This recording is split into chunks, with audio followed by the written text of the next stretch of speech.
Hello and welcome back again. Welcome to the third segment in this free 12-part course. I hope you've enjoyed what we've done so far. I know it's been quite simple, but if you remember me saying, this free 12-part course is aimed at beginner guitarists. So, of course, I'm showing you the most fundamental things that you'll need to be able to progress quickly. So I hope you've managed to practice tuning your guitar. I hope you've got an electric tuner by now. I hope you've practiced playing that little rock and roll riff that we learned a few days ago. And today I'm going to teach you how to play chords. Now, in case you don't know what chords are, it's when you hold more than one note down on the guitar at once and you strum all the strings, like this for example.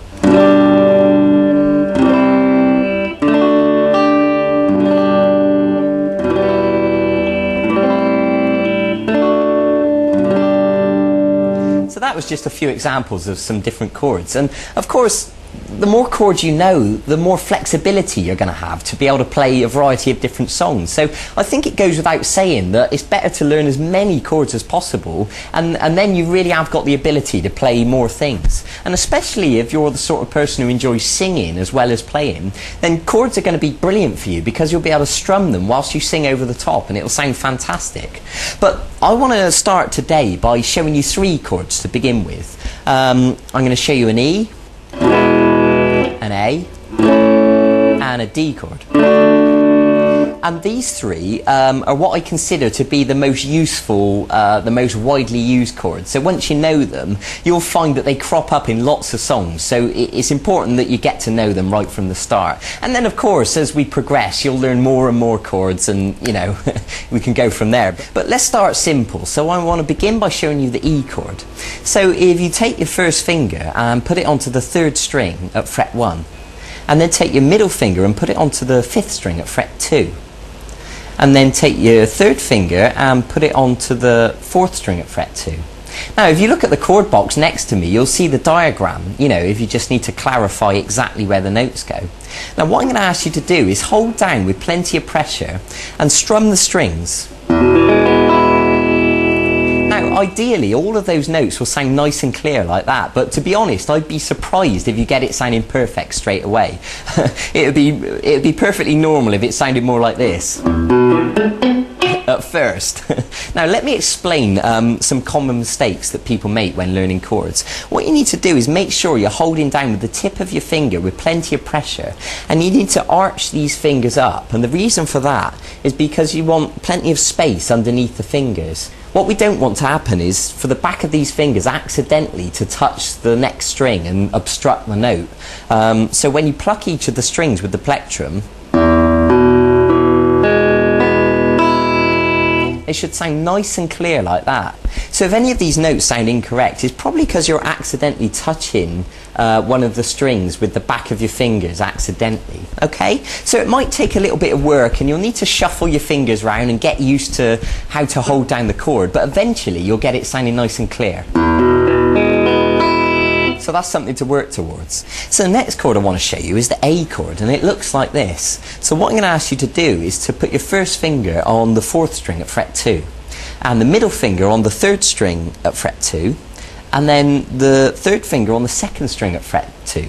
So they're all at fret 2, but unfortunately there's not quite enough room really to fit them all in. Ideally we'd like to get them right next to the fret, but in reality what happens is we end up using them at an angle like this because that's the only way really to squash them in there.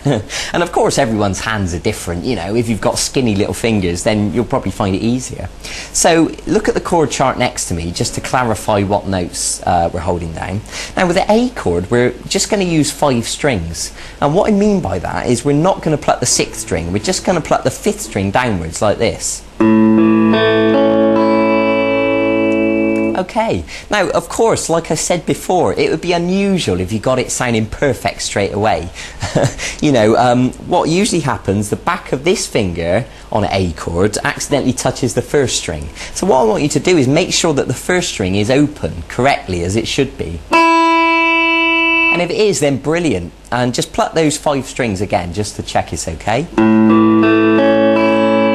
Okay, good. So now let's move on to the third chord I'm going to show you, which is the D chord. So if you put your first finger on the third string at fret 2. Now listen carefully to this, because some people get muddled up with this one. The middle finger goes onto the first string at fret 2, and then this third finger goes onto the second string at fret 3.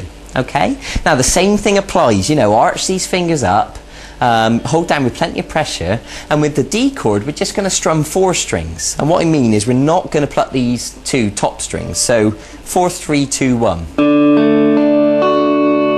Okay, so what I'd like you to do now is to stop the video and practice each one of these chords. The E chord with all the strings, the A chord with 5 strings, and the D chord with just 4 strings. And of course, with this video, you also downloaded a PDF document, and you can print that out, and it's got the diagrams there for you, so you can look at them next to you, so you don't have to keep rewinding the video.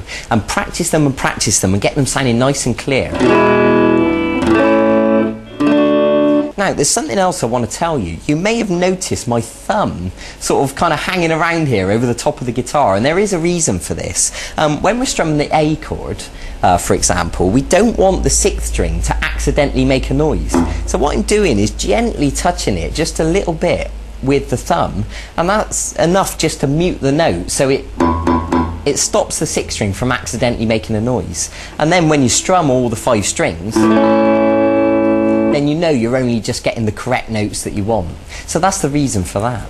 So what you can do once you've learned these chords is put them into a bit of a sequence. For example, you could play the A chord 4 times, and then you could play the D chord, back to the A,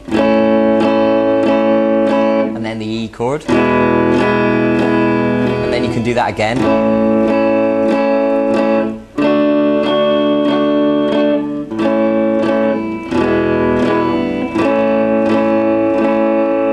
So you can begin practicing changing from one chord to the other, and you'll find that you'll get quicker and quicker at changing from shape to shape. Good. So that is a brilliant place to begin with chords. So I suggest you go and practice that now. Go and get on with it. Get them sounding nice and smooth, nice and clean. Practice changing between the shapes. And I'll see you in a few days for the next segment of this e-course. And in the meantime, you can also go and look at the website and look at the archive, and you'll see all the songs that are there. And there's songs like Brown Eyed Girl by Van Morrison, which uses chords, or Oasis songs, or Jack Johnson, or a whole bunch of other stuff. So if you want to jump ahead of yourself a little bit, you can go and have a look and see if there's any songs you'd like to learn. That's fine by me. Okay, so go and get on with it. I'll see you